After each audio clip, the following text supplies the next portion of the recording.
2025 was supposed to be a Davis Cup full of withdrawals, fatigue, and the usual end-of-season burnout.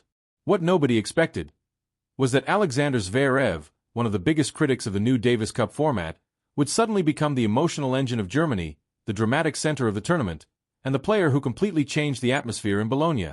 The irony is almost poetic. A man who insists this is not the real Davis Cup ended up screaming, fighting, and losing his voice at 1:10 a.m. like it was the World Cup final. That contradiction is exactly what defines Zverev's week. It's why this entire story revolves around him. Germany's run began with one of the most insane matches of the entire event.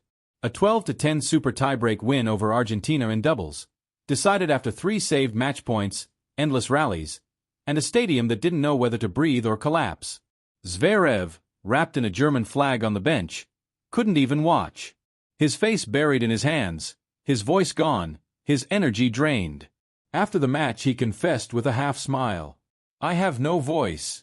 It's like when I leave a nightclub. I literally cannot speak." And that broken voice revealed something important.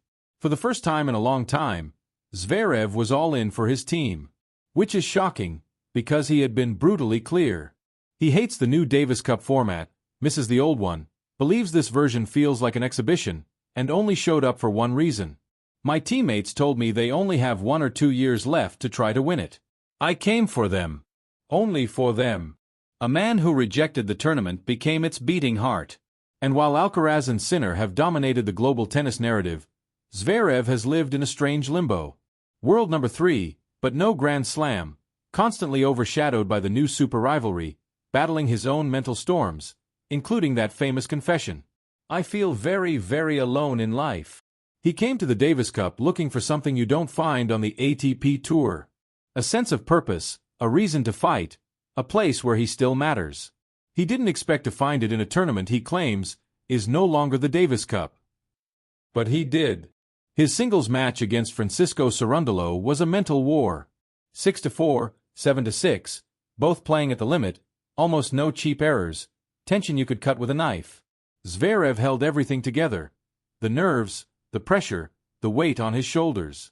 And then came the twist. At the end of the battle, emotionally drained, he praised Cerundolo. He could be top 10. He needs to find inside himself why he hasn't reached that level yet. This came from a man who entered the week mentally exhausted, emotionally wounded, and still found space to lift up his opponent. Pure humanity. That victory made Germany the biggest threat to Spain, and this is where Zverev became central to the entire tournament. He was the only top 10 player in the entire Final 8. The unquestionable leader of Germany. A man arriving with one of his strongest finishes of the season. Focused, lean, hungry. The most dangerous version of Zverev. But Spain had something even more terrifying. Heart, unity, and an underdog aura that doesn't break. Munar said it clearly. "I come from where I come from, and now I compete with the best." Carreño proved he still has world-class level. Granollers and Pedro Martinez became an unstoppable doubles force. So the stage was set. Germany, powerful, structured, experienced, against Spain, a patched-together squad with no stars, but with a soul that refused to bend. And Zverev stood right in the middle of it all. A man who didn't want the Davis Cup, but suddenly needed it. A leader who didn't come for the trophy, but came for his teammates. This wasn't just another tie. This was the beginning of a war. The moment Spain appeared on the other side of the draw, the entire script changed. Germany had been living a dramatic survival movie, but facing Spain in Bologna was something else. Spain arrived without Alcaraz, without Davidovic, without Nadal, without any superstar. They came with patched pieces, a humble lineup, but a team spirit that felt almost supernatural. And that contrast made Zverev's role even more intense. He walked into the arena not just as Germany's number 1, but as the giant that Spain had to slay. The day began with a shockwave. Pablo Carreño, a player many thought was past his prime, delivered one of the coldest, most precise performances of the entire week. Experience, timing, mental toughness. He dismantled Jan-Lennard Struff and put Spain 1-0 up. Suddenly, the arena murmured. Suddenly, Spain believed. Suddenly, Germany was one match away from elimination. And that meant one thing. Zverev had to walk onto the court with his back fully against the wall. Win or go home. His opponent, Jan Munar, was playing the best tennis of his life. A silent grinder. A relentless fighter. A man who doesn't fear anyone anymore. What happened next didn't feel like tennis. It felt like a psychological thriller. Munar dragged Zverev into a trench war. Long rallies. Sharp angles. Constant pressure. Zverev had to sprint forward, backward, sideways. Every point felt like a puzzle he needed to solve under fire. And yet, the German refused to break. He served at 83% first serves, a number from another universe. His serve became a lifeline, a hammer, a shield. First set tie-break. Zverev ice-cold. Germany alive. Second set. Munar pushed him to the edge again. He broke Zverev's rhythm. He broke his patterns. He forced him to think, rethink, and reinvent his game. But champions don't panic. They freeze time. They breathe. They strike. Second tie-break. Zverev was steel. No hesitation.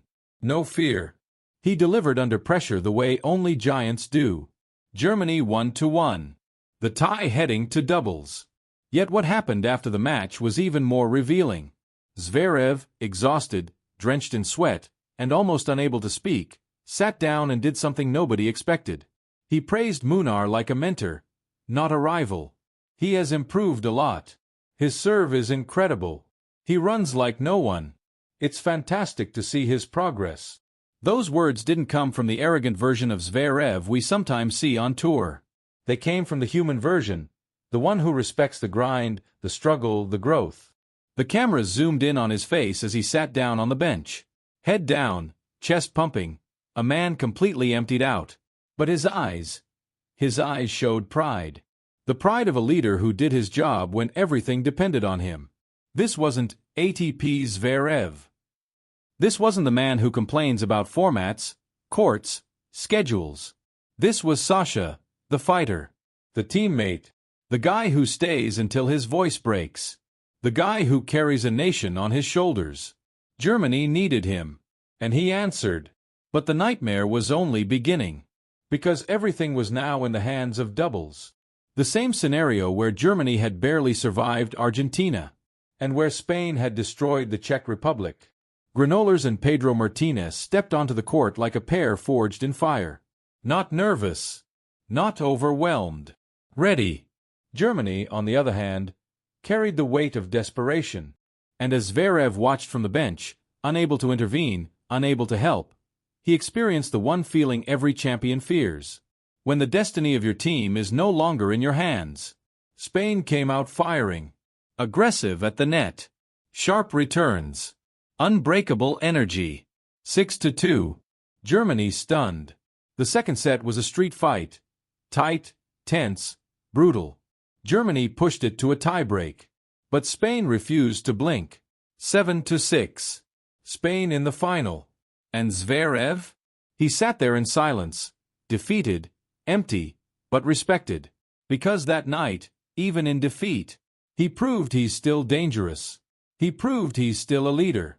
He proved he's still Sasha. As Spain celebrated, the narrative finally snapped into focus.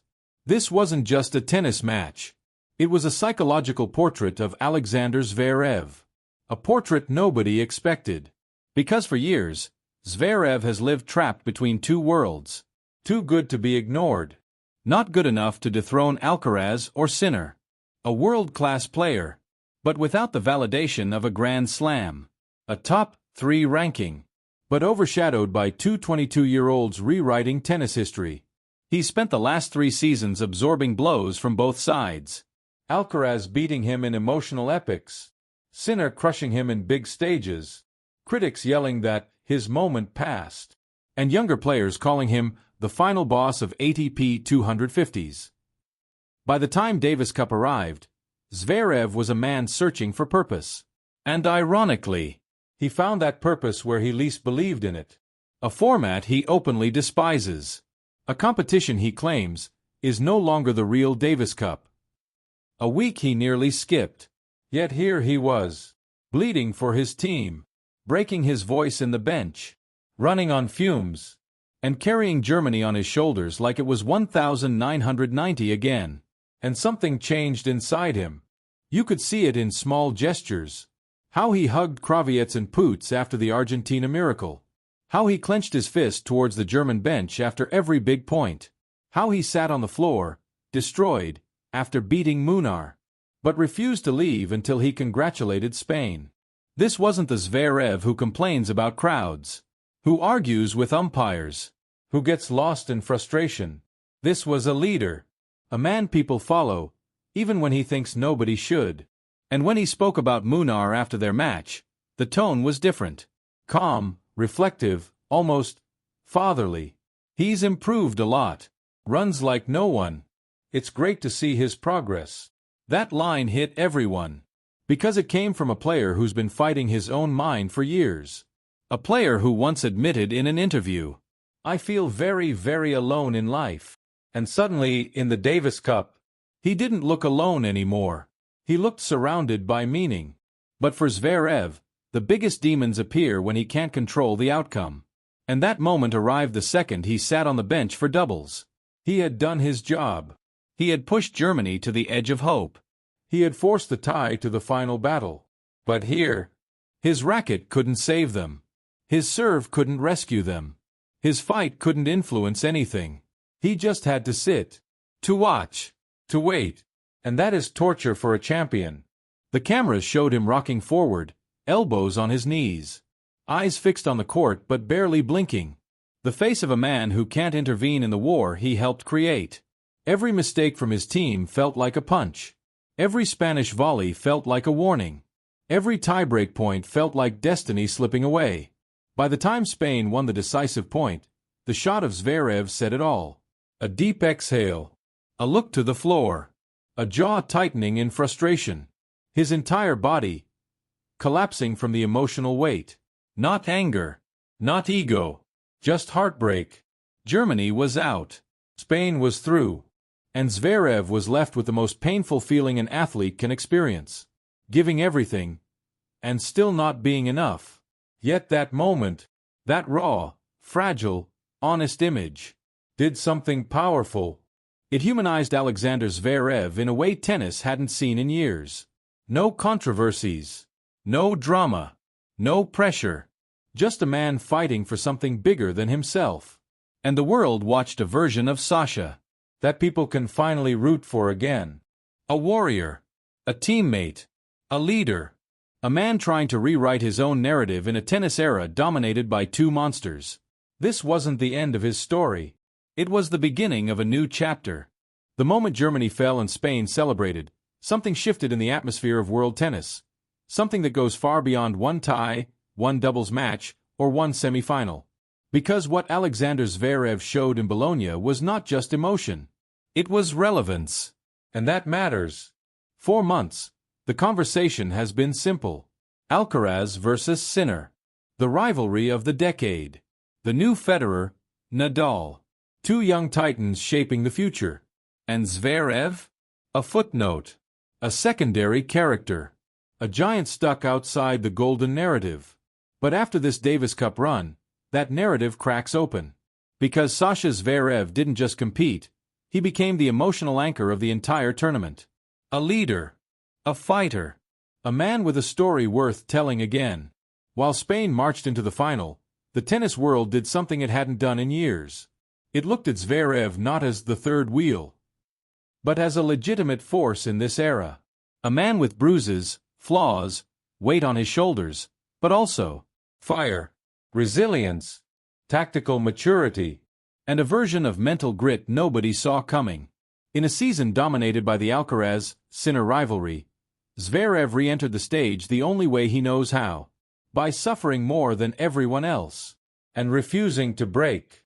And that rewrites everything heading into 2026. Because the Zverev we saw in Bologna wasn't the erratic Zverev from Wimbledon, or the frustrated one from Paris, or the apathetic one from the ATP Tour. This was the steel Zverev, the one who refuses to disappear, the one who still has the weapons to ruin anyone's season. The one who pushes Alcaraz and Sinner to raise their standards. And that's exactly what this rivalry needed. A third man in the arena. Spain's success only added more fuel to the storyline. Because Spain, without Alcaraz, without Davidovich, without Nadal, is still a nightmare in Davis Cup. A team built on unity instead of stars. On heart instead of headlines. On belief instead of rankings. Carreño resurrected. Munar fearless. Granolers and Pedro Martinez playing doubles like they were forged in the same workshop. And somewhere in Murcia, in a living room with a plastic tablecloth and trophies stacked like IKEA decoration, Carlos Alcaraz watched every point, every volley, every tie-break, every roar of the Spanish bench. He didn't play, but he felt the weight of every moment. Spain didn't carry him. He carried Spain from a distance. And that is a story the world understands. Meanwhile, Italy prepares for the final without Sinner, without Musetti, with a lineup stitched together by miracles and last-second resurrection. Kobeli saving 7 match points. Berrettini reborn from the ashes. A nation dreaming of the Triple Crown without its star. And waiting for all of them? A Spanish team that plays like a fist. 2026 is already vibrating in the air. Because now the ATP hierarchy feels different. Alcaraz, chasing the calendar Grand Slam. Sinner, defending the throne he fought so hard to grab. Zverev, reawakened, dangerous, emotionally alive again. 3 forces. 3 stories. 3 mentalities. And behind them a wave of names. Fonseca, Shelton, Draper, ready to crash at any moment. But for now, the spotlight stays on Zverev. A man who arrived to the Davis Cup reluctantly, and left as one of the main characters of the entire season. A man who didn't believe in the format, but found his soul inside it. A man critics had buried, but who proved he is still a weapon. In a tennis landscape dominated by 2 prodigies, the Davis Cup didn't give him a trophy. It didn't give him glory. It didn't give him redemption. But it gave him something much more important. Purpose. And a Zverev with purpose. Is a Zverev the whole ATP must fear. Because 2026 is coming. Australia is coming. The rivalry era is coming. And now, it isn't just Alcaraz versus Sinner. It's Alcaraz versus Sinner versus Zverev. 3 men. 1 era. Infinite drama.